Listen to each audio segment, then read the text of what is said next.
Hi Disney lovers, it's Moika. So the one-day park hopper ticket is back at Tokyo Disney Resort and it's available from January to March. I think this is the second time that Tokyo Disney Resort is offering park hopper ticket, at least in this specific format, following last summer.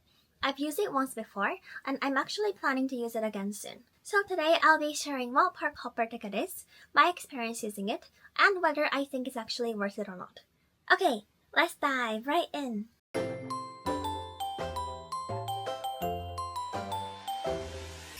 So first, let's quickly go over what Park Hopper Passport is.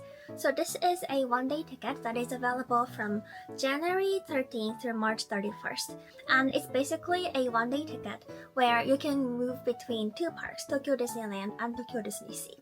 And how it works is that when you purchase the ticket, you will select which park you will start at. And then after 11 a.m., you're allowed to move freely between the two parks. The price for adults ranges between 14,500 yen to 18,900 yen. So obviously it's cheaper than buying two one-day park tickets, but still it's not that cheap either. According to the official website, this ticket is recommended for guests who want to enjoy both parks or for guests who want flexibility depending on things like the weather or their plans for the day. So now let me talk about my experience using Park Hopper ticket. So I used Park Hopper ticket last August, and I was originally gonna go to DisneySea to buy this exclusive merchandise that you can only purchase after you enter the park. And it was gonna be a solo Disney, so I thought, okay, since I don't have anything else that I specifically want to do, I might give it a try on the Park Hopper ticket, since I've never used it before in Tokyo Disney Resort. So I first entered DisneySea, and then I purchased that exclusive merchandise online, and after that, I just enjoyed DisneySea meeting characters as always. And I think I also watched one show, Big Man Meet. And then around 4, I believe, I moved to Disneyland. And after entering Disneyland, I met some more characters in World Bazaar. And then after that, I watched Harmony in Color Parade.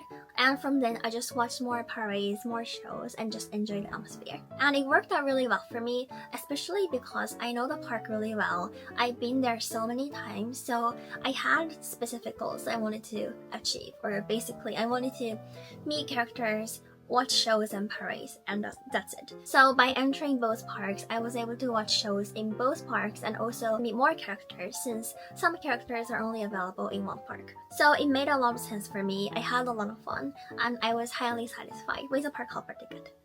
But there are some important limitations that you should keep in mind. The first one, I think this is the biggest one, is that you can only purchase or do anything directly linked to your ticket after physically entering the park. So what I mean by that is you can only purchase DPA, use mobile order, apply for entry requests, get standby passes, and so on after you physically enter the park.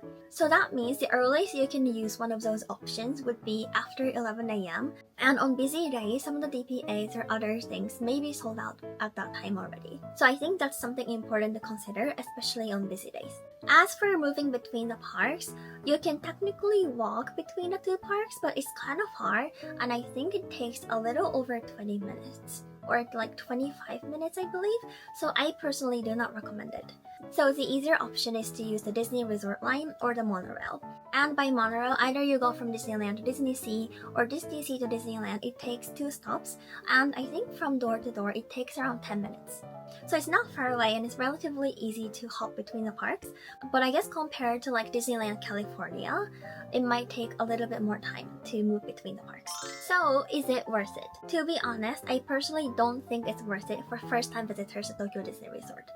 And the reason is just because there are too many things to do in each park, and if you try to experience everything in one day, it can feel very rushed, especially for those who've never visited other Disney parks either. But there are definitely situations where Park Hopper actually works really well, like the case for me. If you have limited time and can only visit Tokyo Disney Resort for one day, then Park Hopper can work well. Or if you're visiting for 3 days, you can do 1 day each, and then on the 3rd day, you can use Park Hopper and do whatever you couldn't finish in the first 2 days. I also recommend it for repeat visitors who already know the park well and have some specific goals. For example, I'm planning to use park hopper ticket again soon with a friend. We both love princesses, so our goal is to meet as many princesses as possible, and hopefully some other characters as well. And since, like I said, some characters only appear in one park, for us park hopping makes sense and it would increase the chance of us being able to meet more characters. So basically, if you're more focused on characters, shows and parades, or some specific experiences, then park hopper can work really well. If you've tried the park hopper before, or if you're planning to use it, I'd love to hear your thoughts in the comments. And if you're planning a trip and weren't sure whether to use park hopper ticket or not, I hope this video helped a little. Thank you for watching and see you real soon!